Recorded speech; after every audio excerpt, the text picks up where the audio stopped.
Data breaches to phishing scams to cyber threats are everywhere. But joining us right now with tips and tricks to outsmart those cyber criminals and stay safe online is Dave Lewis, the Global Advisory Chief Information Security Officer at Cisco Security. I'm so glad to have you here, Dave. What are the latest trends in cyber attacks? Well, from our Telus Intelligence group here at Cisco, they have found that in the last quarter, most of the attacks have been geared towards healthcare organizations and hospitals, as attackers have been trying to gain a foothold there.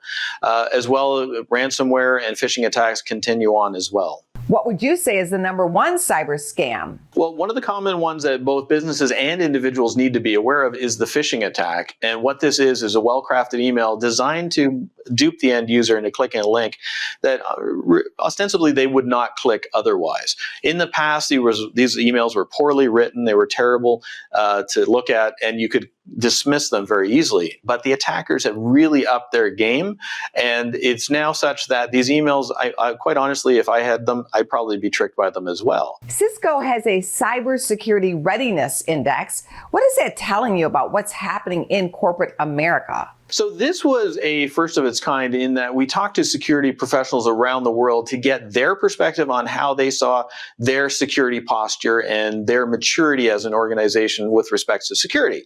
The really interesting piece here was that of all the parties that were polled, 15% of those organizations saw themselves as being mature, and that meant in the event of an incident or a security attack, that they would be able to weather the storm and come out the other side in good shape.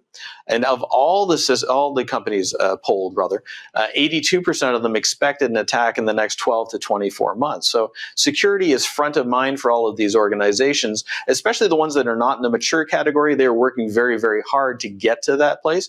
But as with anything, we have to make sure that we understand that the attackers are constantly changing their mode of attacking, and the defenders have to adapt as well. So making sure that they have a high level of security resilience is absolutely essential.